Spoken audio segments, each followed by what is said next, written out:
Hi folks, welcome to today's edition of our video cast, My Life with Robert Burns. We're pleased you could join us. I'm Douglas Mackenzie, and joining me in our conversation with today's guest is Jim Thompson. Hi Jim. Hi Douglas, hi everybody.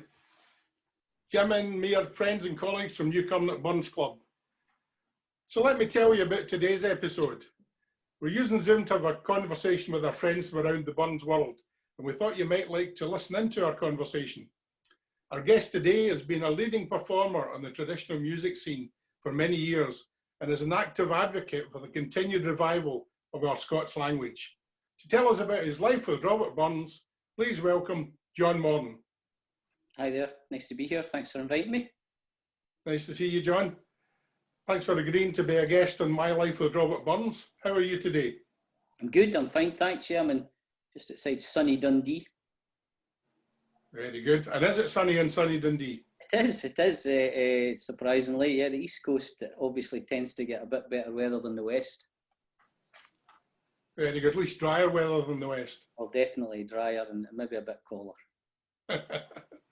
Anyway, for those that don't already know you, John, how about telling us a wee bit about yourself? I'm fae Markirk, born and bred. Obviously get connections when you come up via my dad, who was the physio for Glenafton for 35 years, I think, 36 years. Born and bred in Markirk boy, grew up, went to uni at Glasgow, studied away and continued my education at Edinburgh and for there have just done different things really for the last 30 odd years, been here, there and everywhere really. And you know, when did you know you had a fantastic singing voice? Was that something you did at school? It was. I did sing at school, but it wasn't tutored or anything.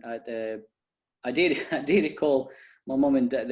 I don't know if you remember. There used to be a peripatetic music teacher around the skills in East Ayrshire called Mrs. Gray, and she had, I think when I was about 9 or 10, she'd asked my mum and dad to send me to for singing lessons to be a chorister really, I think.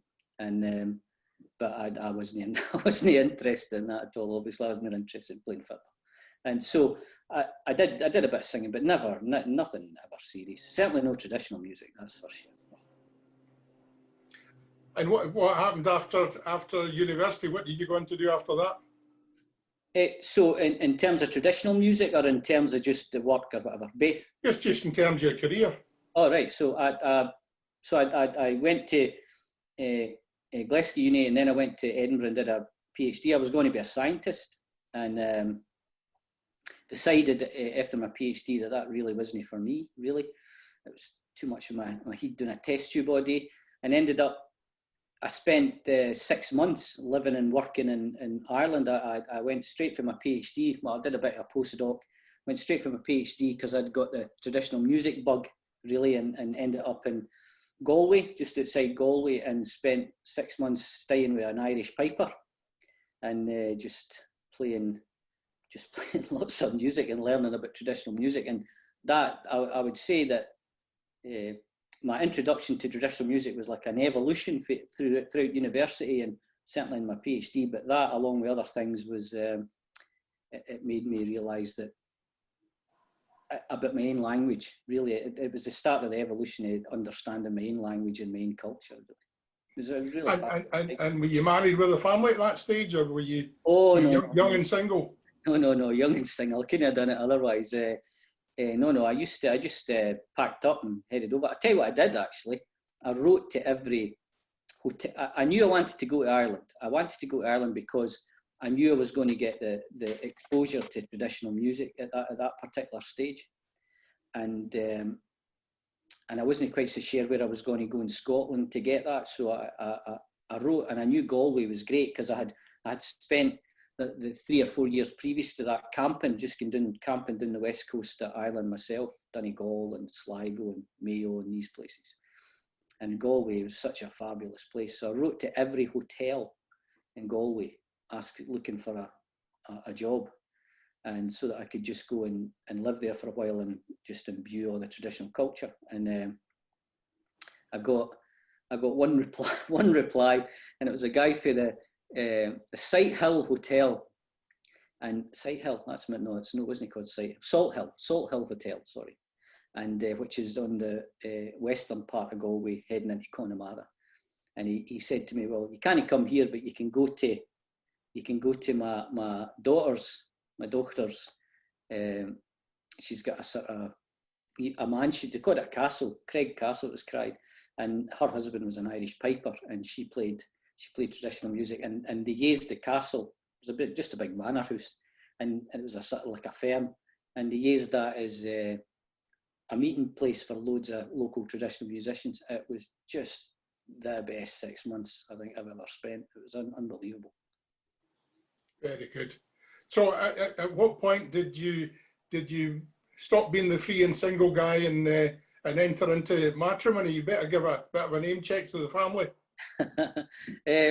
So I came back. I knew I had to come back and rebuild a career of some sorts. And what was obvious, that in order to be employable, I couldn't be so focused and specific on anything like I had been as a scientist. And so I did another degree actually to in order to become an environmental health officer. And as I was doing that, I met my wife, and my wife Pauline, who is a doctor, and I met her there, and we started going out. But then I went back to Ireland again. I'm back for another 3 months, and then came back, and that was me. That just for there, you know, we spent the next 7 years going out with each other, and then we had a family, and I got married and had a family.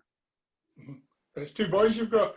I've got 2 boys. I've got my eldest son is Finn. He's at Heriot-Watt Uni, and my youngest son is Cormac. My wife's Irish, so hence I wanted them to be called Fergus and Hamish or Angus. I lost that out. My mother-in-law phoned me up, actually told me it wasn't happening, and so he's about to go to Edinburgh Uni to study medicine. So that's really good. I hate saying this, but I feel like I have to say it. We had another child actually. Our firstborn unfortunately died very young due to complications and brain damage at birth. So it was so we had a wee girl for about 8 weeks, Neve. Please don't think I just don't like missing her out, if you know what I mean. You're not the only person we've had that conversation with, John. And in fact, Bonnie Wee Thing springs up several times in some of these podcasts. I know that one of your colleagues, that's his favourite song, and he specifically asked me to sing it for him once. Yeah, that was Billy Hasty, who was, as I mentioned earlier, I was just talking to a few minutes ago. So very good. And during that time, you know, you were doing all this studying and such like. And were you learning to play musical instruments at the same time? When did that appear?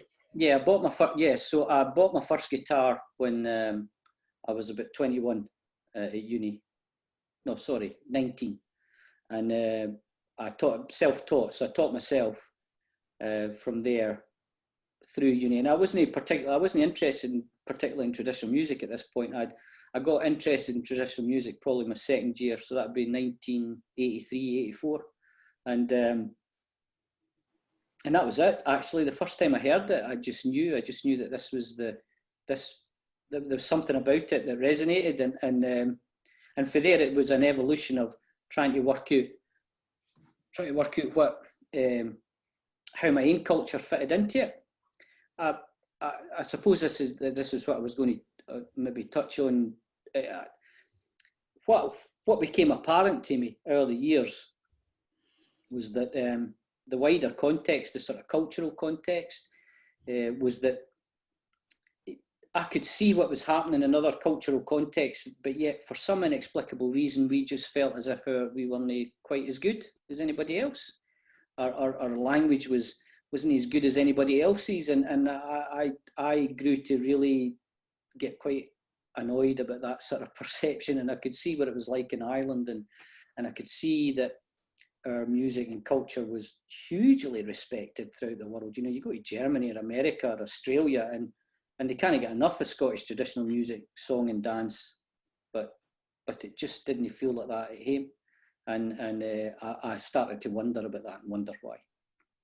Well, we'll come back to that further down the line. Before I hand over to Jim to try and explore the connection you have with Robert Burns, which no doubt will get us back to the traditional music and the language. Just quickly tell our audience what you're doing just now. Has your career been in academia most of the time? No, not at all. Not at all. I've always had an academic input. So I've lectured at Strathclyde University for 20 odd years, but as a guest lecturer, an honorary lecturer actually, in the field in which I now work, which is health and safety. I'm a health and safety professional, and that people might not know, but that's got a whole academic background that underpins it, and so I did that for many years, 20 years, working as an environmental health officer, and also laterally in the last 20 years or so, well, actually nearly 30 years now, as a sort of health and safety focused professional. So at the moment, I've worked for lots of different councils as a health and safety advisor and manager, and I was a lecturer at Robert Gordon University for 3.5 years in health and safety in their MSc course, and I'm currently a tutor in health and safety at the University of Strathclyde MSc course for health and safety. Very good. Well, that was great. A sort of thumbnail sketch of John Morran. So I'll hand over to Jim, who'll try and explore the connections with Robert Burns. John, I first came across you in this, which I see Douglas has got a very visual copy at the back there, and I would recommend that to anybody, and it's Fred Freeman's Complete Songs of Burns. I came across you the first time in volume 5 in there, Contented with Little and Can't Be Mayor. And then obviously the Deborah Duff Davis thing, Bonnie Wee thing, you're also doing that in there, which is absolutely wonderful. And I thought to myself, I'd never met you. There must be more to this man's Burns career than singing songs. So how did you start out with Burns? So I saw Tracy's Zoom meeting with you last week, and it was really interesting to hear her talk about how she'd get into Burns, and mine's is a similar story. So Burns was always in the background. Burns was always in the background at Sky. You come from Ayrshire, Burns is always going to be in the background. And but my relationship to Burns has never been about Burns himself. So whereas you diehard Burnsians, you study the man and you study what his life and his times. My relationship to him is much more cultural perspective. It's much more about what he's been culturally to Scots language and whatnot. So my first real contact with Burns was when I told you I'd gone to Ireland. I went to Ireland and I was listening to all these great Irish singers and great Irish players. And I had come from a situation that I'd been at when I was a scientist, where I had a supervisor that for Pollock Shields who was a bit pan-loafy and who really didn't take well to me at all, speaking in Scots or just being Scots, and that triggered me in terms of a cultural awakening. Really, that was one of the triggers that I thought to myself, there's a relationship here between what my culture's like and what I'm seeing in Ireland, and actually what I'm seeing abroad as well, in Asturias and Galicia, where they've got Celtic cultures, Brittany, Isle of Man, for example, huge Celtic cultures. And so I did a bit of digging about, and it suddenly became apparent to me that I should be singing in my own language, and that's where my relationship with Burns started. And the first song was Ye Banks and Braes. And I decided specifically to sing it in Scots, the way I would speak it at home. So simple words like departed, never to return, departed, never to return, or you'll break my heart, you warbling birds. So it was, because I'd grown up hearing people like Kenneth McKellar and Moira Anderson singing Burns songs before before sports scene. There used to be a TV programme, and it would be Peter Morrison or Kenneth McKellar or Moira Anderson, and then there'd be the football, and so you'd have been out playing football a day, come out, get a bath, get your tea, sit in front of the TV with your dad going to watch the football, and they'd be on the TV. And it didn't resonate for me, the semi-operatic approach, I mean, these people are brilliant singers, don't get me wrong, fabulous singers, but they tortured mascots to hell, really. It just sounded awful unauthentic. And my idea was that I didn't want to be like that. I wanted to sing in the language that I spoke. So I tried as much as I could to do that. And that was my first introduction to Burns, Eubanks and Braes, really. Right, well, you've certainly moved on to the end, and you've obliged me a few times, and you come at Burns Club a few times by allowing us to hear you singing at Burns Suppers. I take it you're invited pretty regularly to these events? No, not at all. I'm not a Burns Supper singer.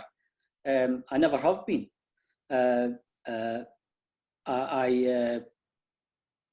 Newcomb that holds a special place in my heart, and so I have never sang at another Burns Supper. There you go. That's news to me, because I mean, I've heard you at the La Parade competition the Friday night. You were obviously one of the instrumental organisers of the Friday night at the La Parade competition, and you occasionally gave us a song there. I mean, I'll sing. My Burns singing is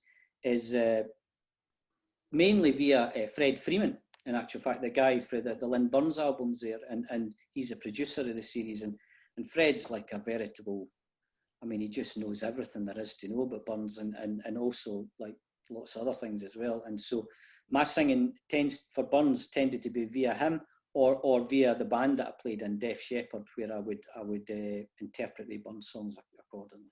We've mentioned the Fred Freeman volumes a few times. Can you tell us what the concept was behind that, John, and how it came about?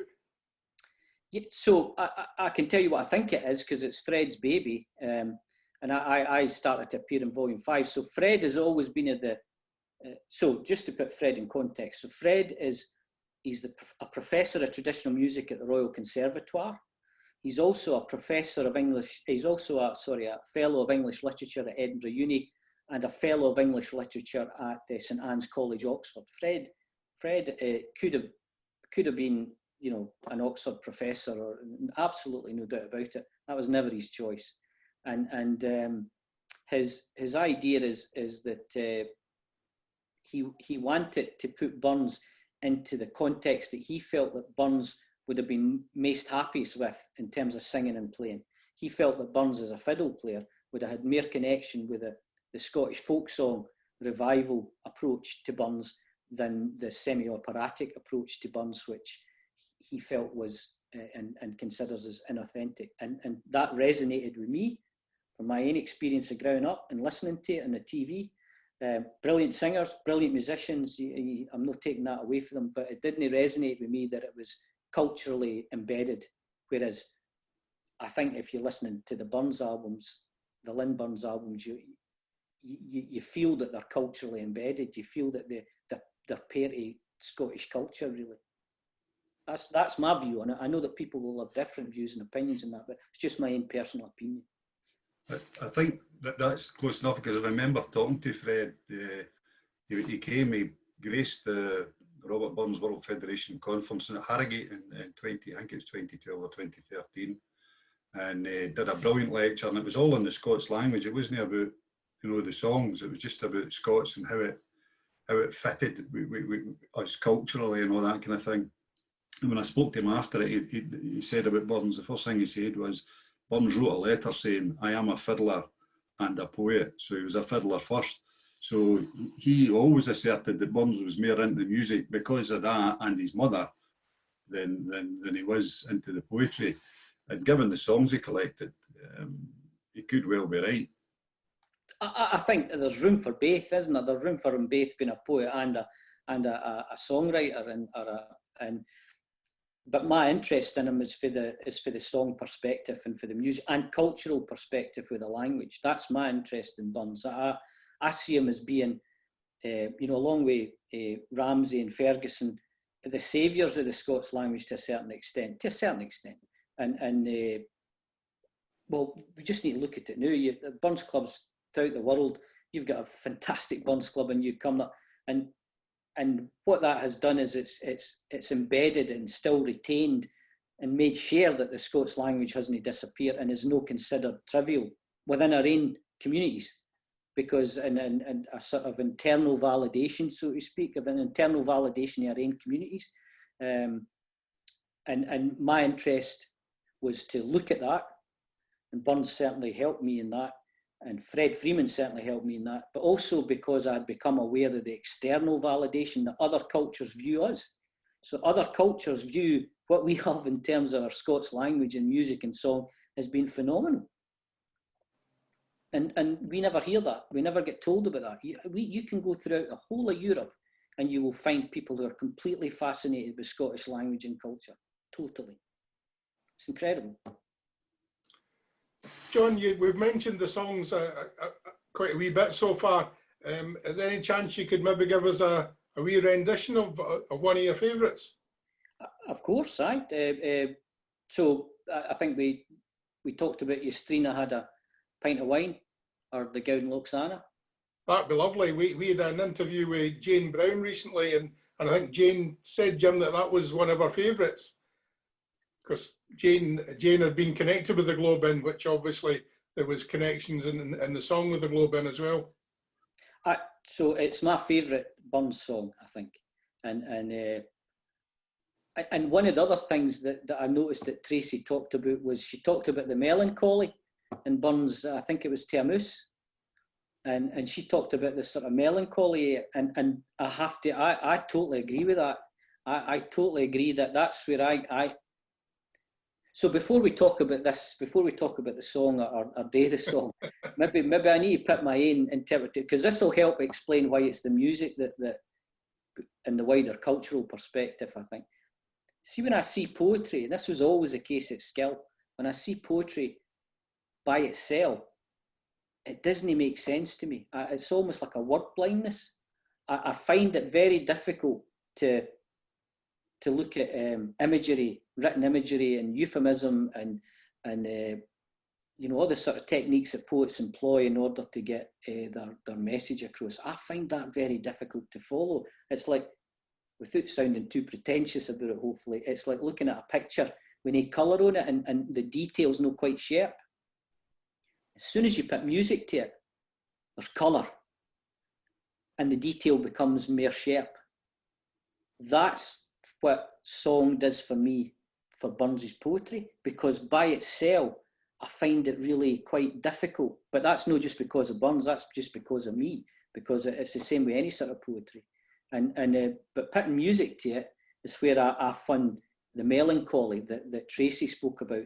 She got it straight for the words, but I got it for the music. And Yestrina Had a Pint of Wine for me is a really classic example of that. I hope that makes sense. Does that make sense? Yeah, very much so. Right, I'll just go and get my guitar. Thank you. I'm not sure I'm explaining myself very well about the cultural thing. No, I think you're dead fine there, because I'm the exact opposite. If it comes with music, I turn it into a poem. Right, seriously, I'm not joking. That's what I mean. I recite songs as poems, right? Because I have no context for music in terms of, I mean, I can hear decent stuff and I can hear terrible stuff in my view, but at the same point in time, I couldn't hold a note if you put it in my hand. So it becomes something that's unnecessary to me. I'm looking for one of my favourite pop songs, right? Walking in Memphis, right? When you do that as a poem, to me, it's absolutely brilliant. But when I hear Cher screeching it, in particular, I go, no, Hen, you're murdering this song. You're murdering this poem. So I understand exactly where you're coming from.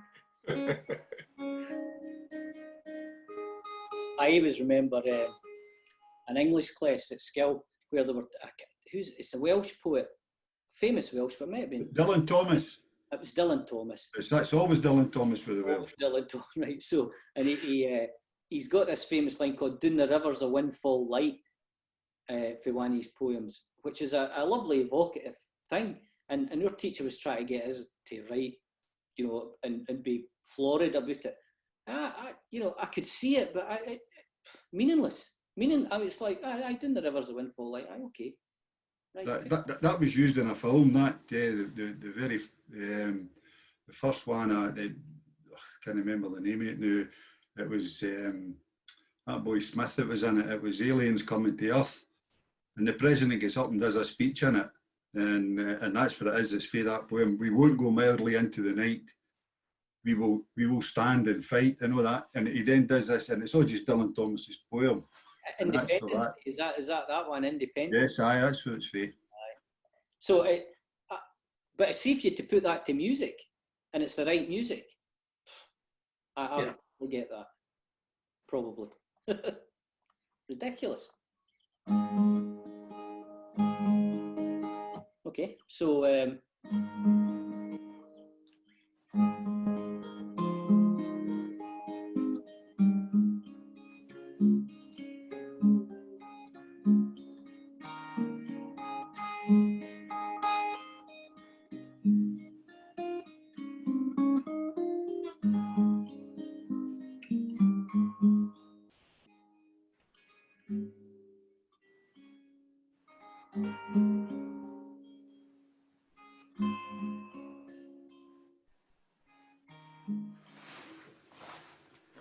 yesterday not a pint of wine, a place body sauna.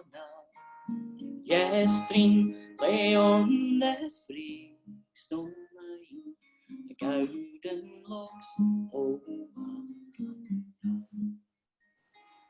the hungry Jew in wilderness, rejoicing our his manna.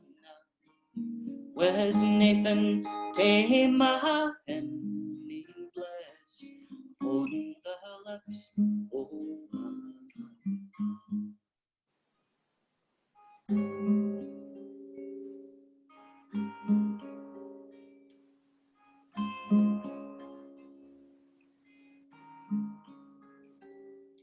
Ye monarchs take the east and west, free and dust, to savannah. Give me way in my straining grasp, melting form, oh man. Come in, my raven plumage night, sun, moon, and stars we draw nigh, and bring an angel pen to write transports we my hand.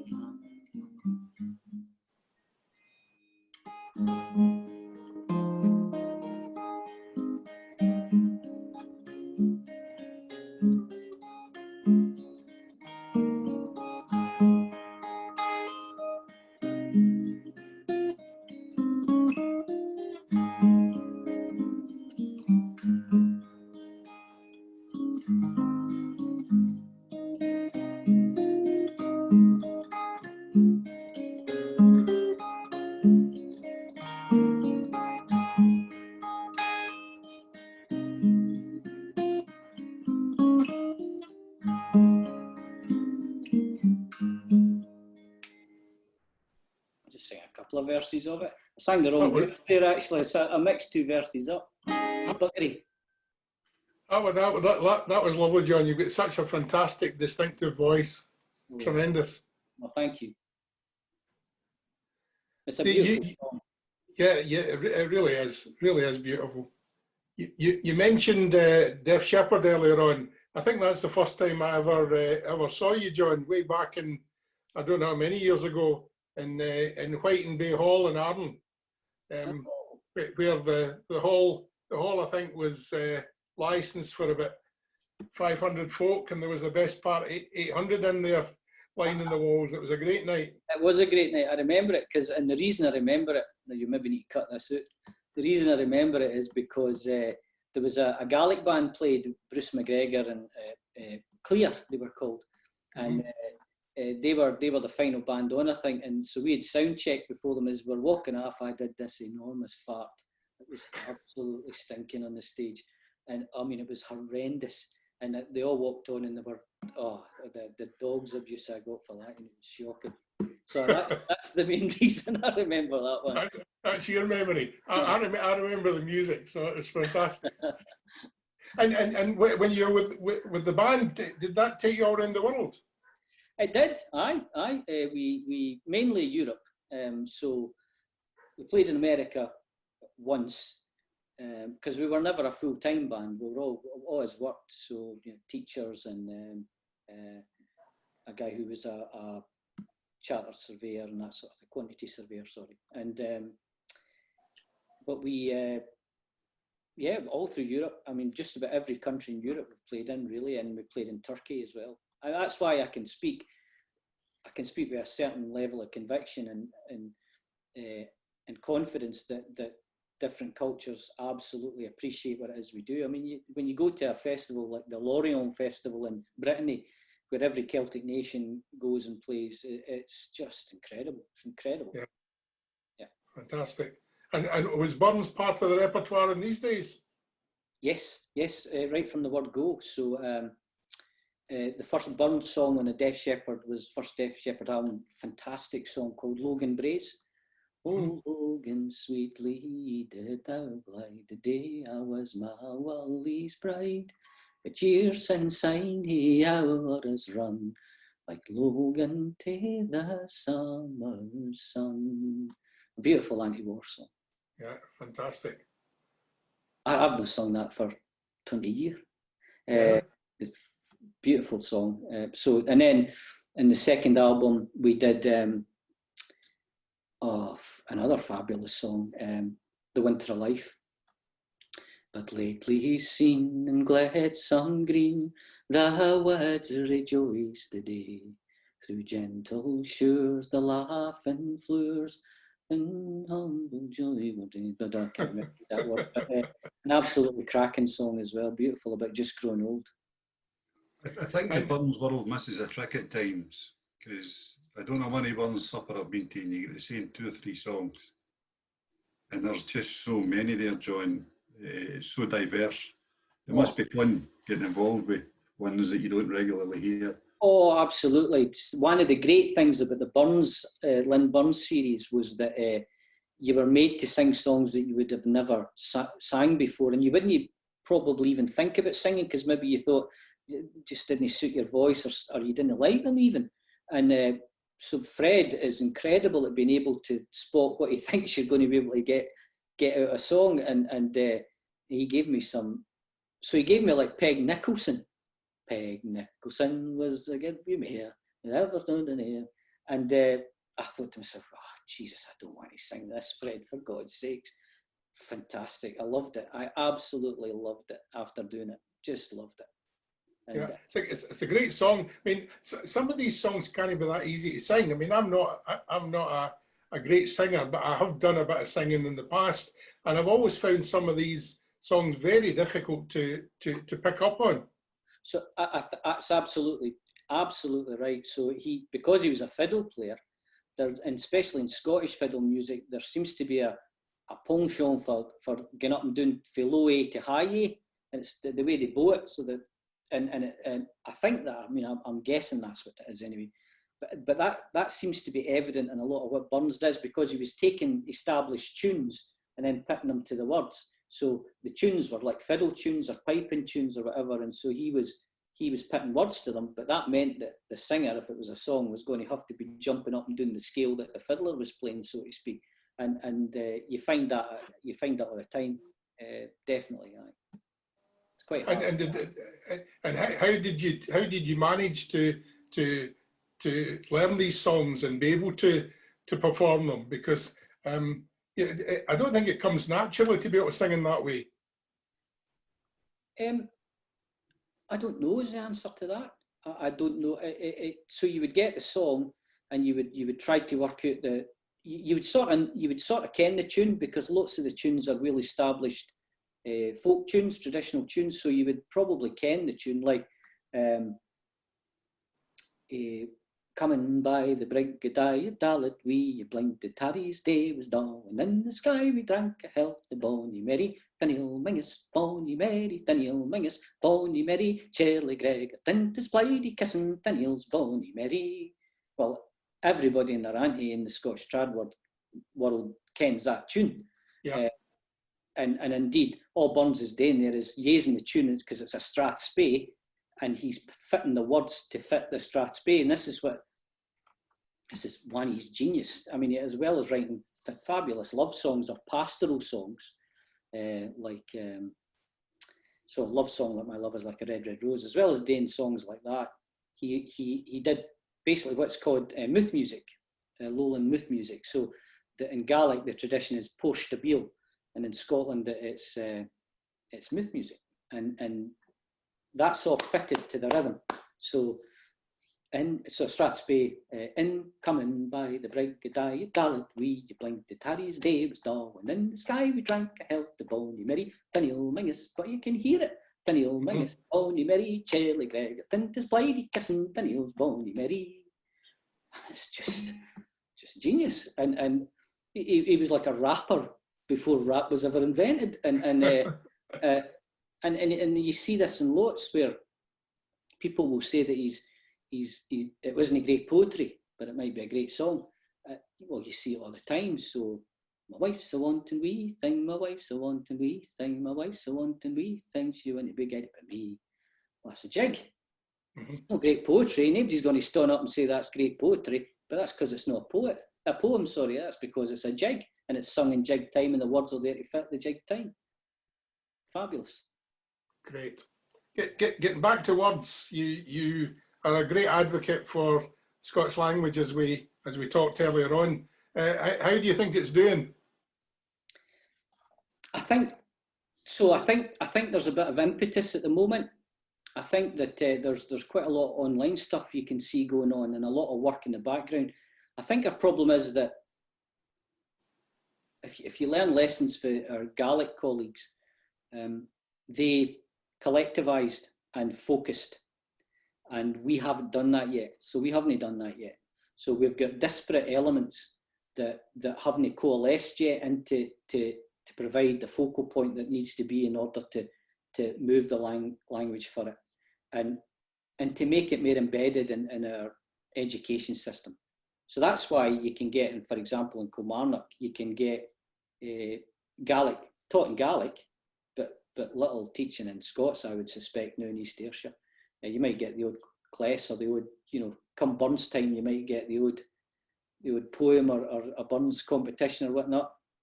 It needs to be much more than that. It needs to be built into the actual fabric of who they are, because your language is intimately associated with your culture and who you are as a people, who you are as folk.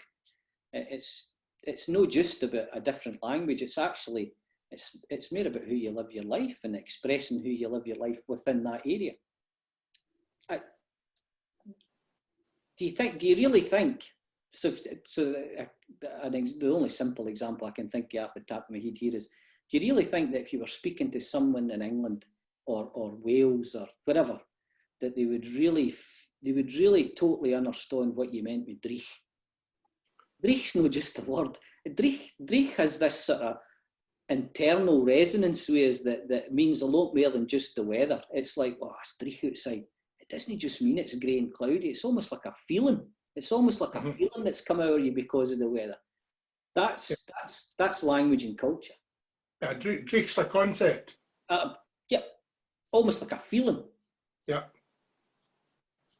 So and if you lose the language, then you lose all that. You lose all that connection with the local culture and what you've done, and that's why I think it's important. And clearly Burns understood that, because genius that he was able to flip between English and Scots and different registers of English as well as different registers of Scots, like in Auld Lang Syne, for example.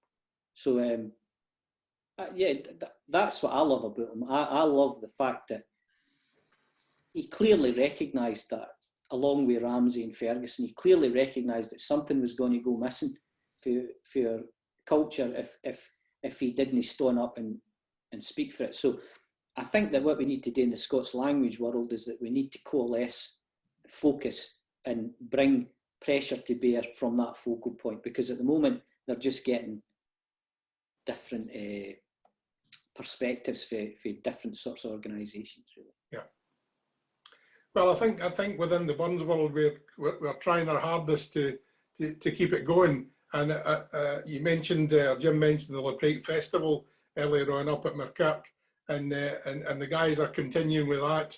They've had a sort of fallow year this year, but it's great to see that the community's keeping that going. I think we missed a bit of a trick there, Douglas, if you don't mind me saying. And it was just because of personnel and not being able to have bits on the ground, so to speak, and that it needs to be embedded in the community. You need to bring the community along with you. And a learning lesson for that is that our Gaelic colleagues, they basically hijacked the Wains, and they hijacked the Wains and brought the parents along. And so they started running classes for Wains, not just in language, but in their local music culture. And they then brought their parents along to competitions and concerts, but then started to run adult classes too. And I think it needs a real commitment, and it needs money. There's no two questions about it. It needs money to be able to facilitate that, and they were able to argue for that, and we haven't been able to do that yet in the Scots community. Yeah, you're right. Well, John, at some point I'm going to ask if you would finish us off with maybe a couple of songs, but I don't know if Jim's got any other questions to ask you first. Just one very briefly. I mean, we've had this discussion in person in Muirkirk, and my view on the song that produced, to me, Burns' greatest autobiographical poem, The First Epistle to the Laprake, When I Upon Thy Bosom Lean, my view of that is different from yours. So this is your one chance, I suppose, to tell the world how stupid Jim Thompson is, and how you're right about how wonderful this song is. You don't like the song, Jim, is that right? No, the song is okay. The words are fine, right? And when it's sung, and I've heard the song a couple of times, it's actually quite melodious and fine. I just don't think it's what Burns says it is in the poem. I agree with you, actually. I wouldn't disagree with that. Did I disagree with you before on that? Did I? Did I? The Laprake Monument. I was just being earthy. That's all it was. What a wonderful word that is as well. Aye, okay, right. So there's no doubt about it. Laprake wasn't a great poet. Let's be honest about it. He wasn't a great poet. You read his material and you know, it doesn't come close to Burns or whatnot.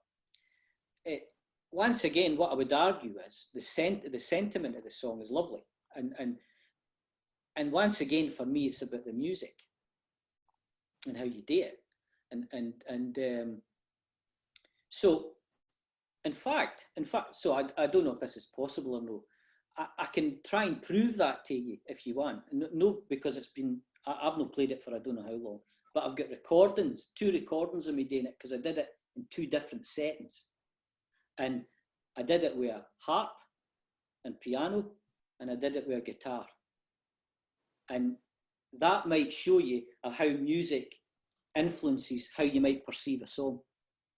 And therefore, you're able to come to an appreciation of what the music does in order to bring out the emotion or the feeling in the song. I don't know if that's something you can do. So what you're suggesting, that we get the recordings off you and we attach them to the end of the podcast? No, I'm sure you can. I'm sure. Well, you could either do that. I can certainly do. I can send them to you. But then these are recordings that are done for the album of Merkirk songs. So they're not finished yet. They're still in they've not been mixed or anything or finalised, and it's a guide track. But just to give you an idea of what I'm talking about, I can actually play them for you on here if you want, and you we could try. Yeah. Right. So I think it's a lovely song, and I ken you don't, but I wouldn't say it's a absolutely astounding song like Burns thought it was. But this is probably me I think Burns likes the melancholy in it because of what happened to him, because the backdrop story to it is about the Ayr bank crash in, is it 1772? Yeah. And Douglas Hearn. and he was, so Lecrae was rendered destitute by that and ended up in a debtor's jail. And he wrote this, my understanding is, so it's either about that, it's either about he wrote about that, I need to nail this down myself actually, or he wrote it for the death of his first wife. And I think that the latter is more likely, because what he wrote about his time in the jail, he wrote a terrific poem, I think, actually. Right. I don't think he's a great poet, but he wrote a terrific poem about his time in there, and he talks about the hornings when they came and they sounded the horn and all that, so you knew you were going to get to jail and everything, and how it affected everybody, not just him. And it's a really, really good poem in terms of it's a piece of social history. So I think the latter's more probable. Right.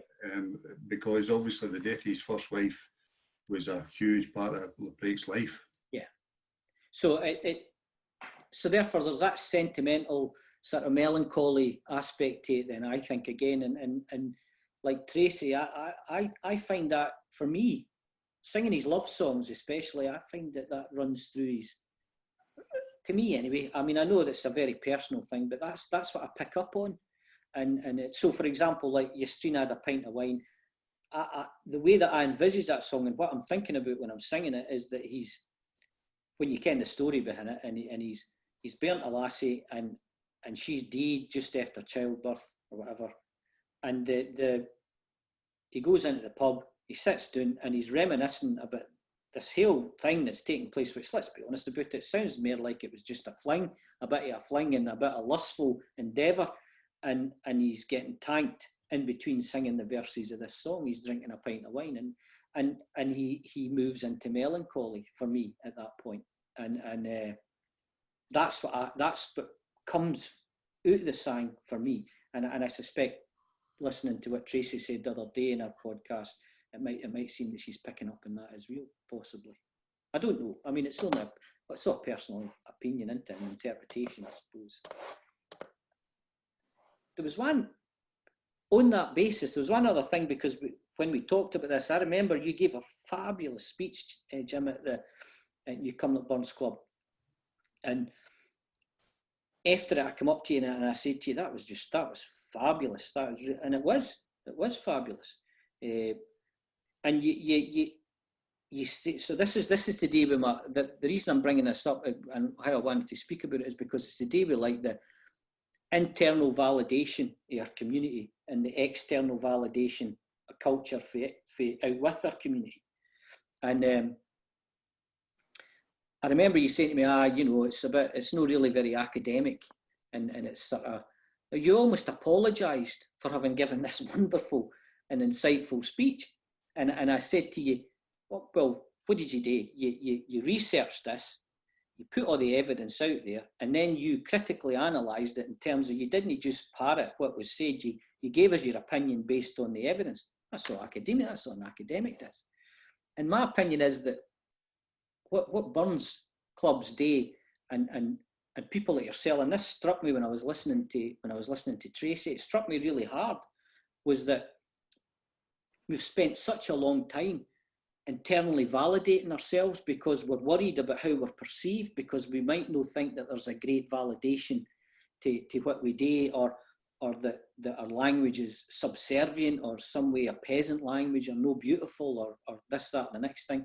That in actual fact, everybody and their aunties and uncles out with this, the environment in which we politically we live in, thinks that our language and culture is fabulous. Thinks that, I mean, I know that Burns is different because he's loved the world over. I get that, but if you take that extension to music and song, and in Scots language in particular that we're talking about, we really don't have to go too far to find that we're externally validated as well. And I find that really comforting, really reassuring. Good. Right, are we going to examine Lecrae's poetry on song? Let me get it up for you. Right, okay, so here's the first one. guitar. 1, 2, 3.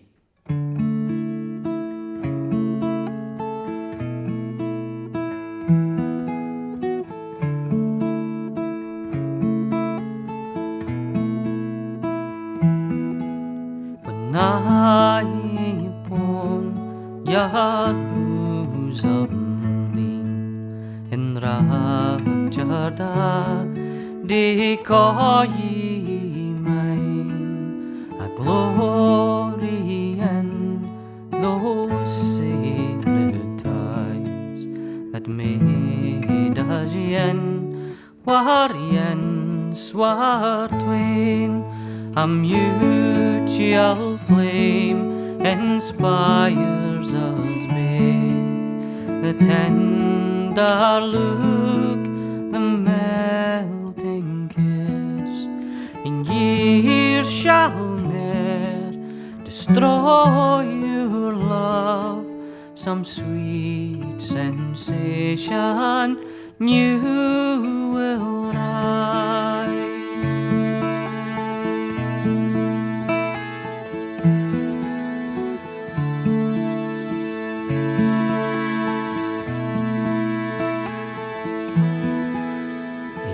I wish there's all for you. I can't wish as me they please.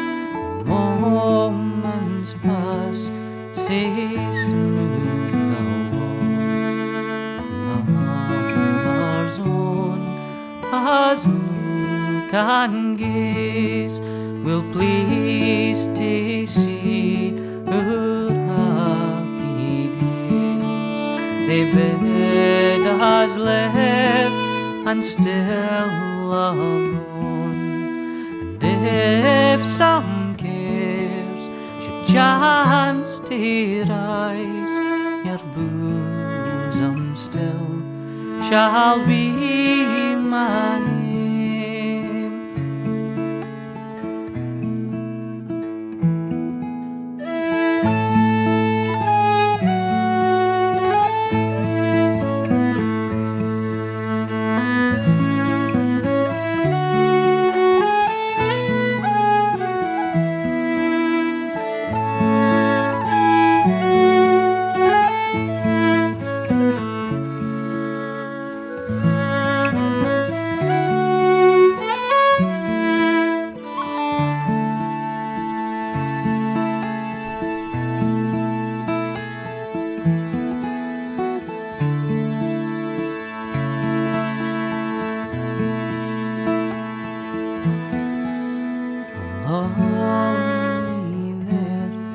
Untag my rest, and if that old disturb my fear, I'll bid her love her cares all, beg her no to drop a tear. I joy 'tis all her heart and mine are all the same. They're like the woodbine round the tree that's twined till death shall last this joy.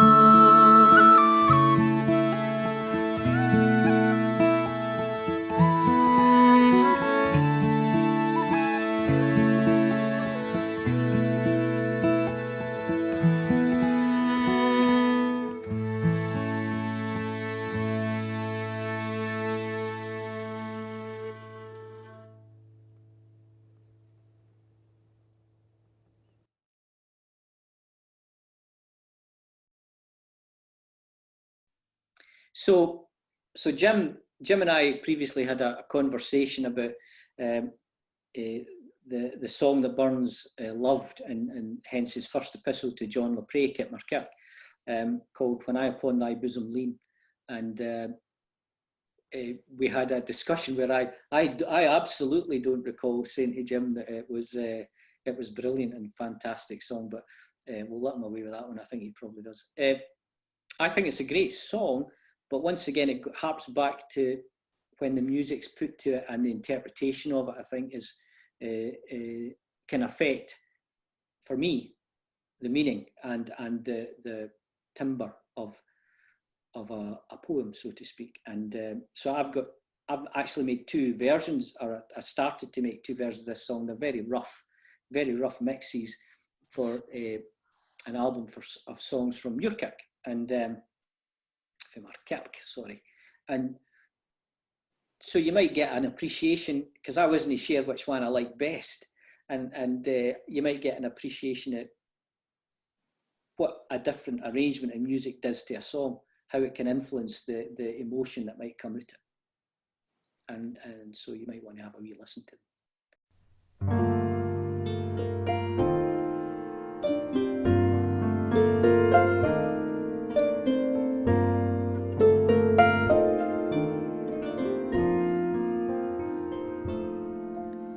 When I upon your bosom lean, and raptured I decoy mine, I glory in those sacred ties that made us yen, why yens were twain. A mutual flame inspires us both, the tender look, the melting kiss. In years shall ne'er destroy your love, some sweet sensation new will rise.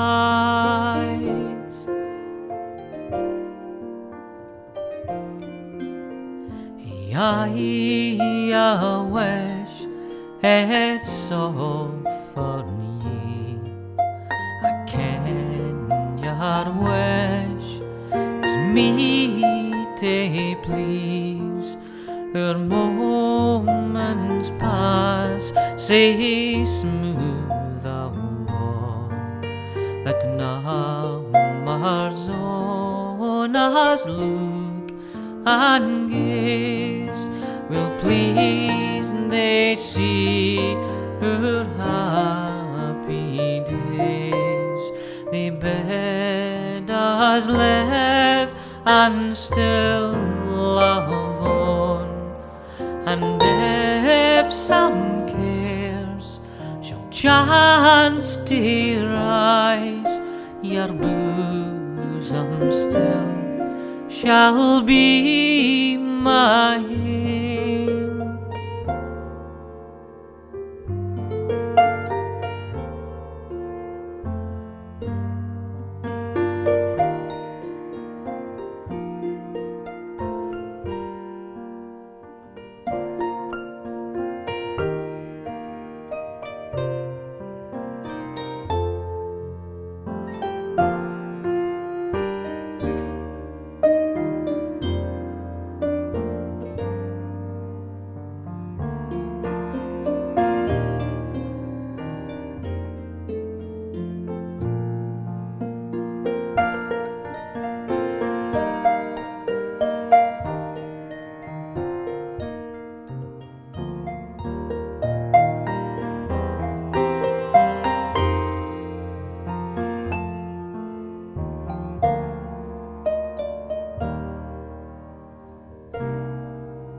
Lull me there and take my rest, and if that aught disturb my fear, I'll bid her love her cares out, and beg her no to drop a tear. A joy 'tis o' her ain, her heart and mine are all the same. They're like the wood on the tree that's twined till death shall last this joy.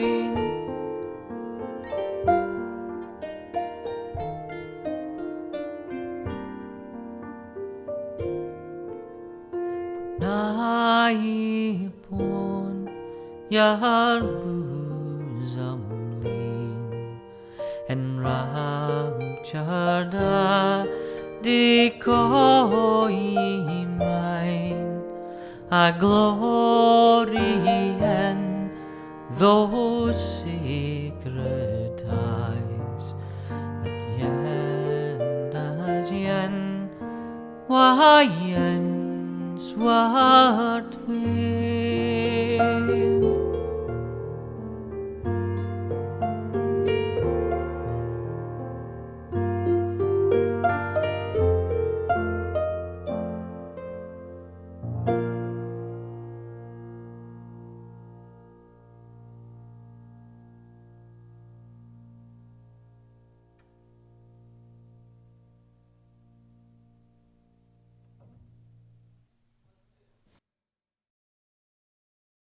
To give you an idea. I'd be Very very good. interested to hear what ones people preferred. Well, you heard that, folks out there. Let John know which of the two you prefer. Well, thanks very much, John. So it's been great talking to you. I think we could have talked to you all night. Perhaps we can finish off. Could you give us another of your favourite Burns songs? Yeah, absolutely. Oh, there's a song, Jim, you don't, well, in fact, I think it was Jim Brown said Yep. to me, you don't often hear a Burns song. I don't know what the title of the song is, but it's just a fabulous song.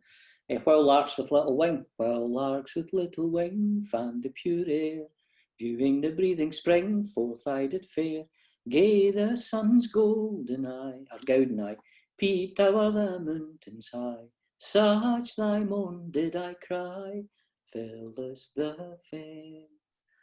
I mean, it's just a stupendous song. Absolutely brilliant song.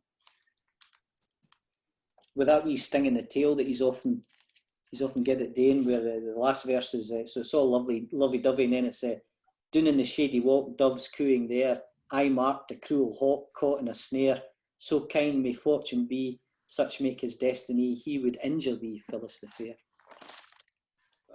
Fabulous. Tremendous. So you just introduce what you're going to sing, John. Yep. And then when you're finished, we'll kind of close down. There you go. Yeah. So one of the other songs that is one of my favourites is I Doon Wind and Nith, which is just a great song, great for singing to and playing to. So I'll sing a couple of verses of that in the chorus. That'd be lovely. It's a great favourite of Billy Hastie's.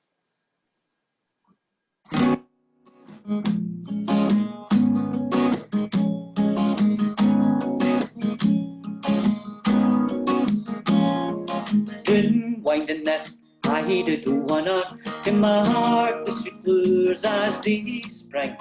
Doon wind and nith, I did wanna my Phyllis to muse and to sing. While we are bells and your beauties, they never are can compare. Ever we met, we my Phyllis has met with the queen o' the fair.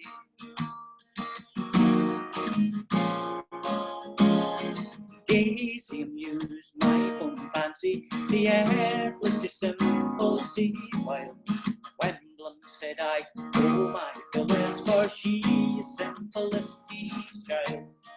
While we are bells and your beauties, they never with her can compare.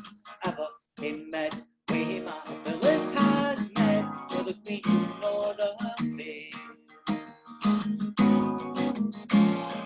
Rosebuds blush, oh my Gemma, its sweet balmy lips when 'tis pressed.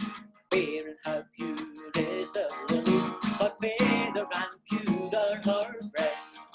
While we are bells and your beauties, they never with her can compare. Ever in Medway, my Phyllis has met with the Queen or the Fair.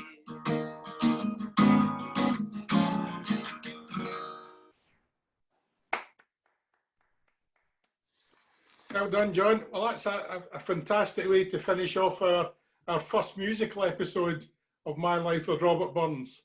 So it just leaves it to me to say thank you very much, John. You've been great to talk to. I think we could have talked on for most of the night, so that was fantastic. Thank you very much.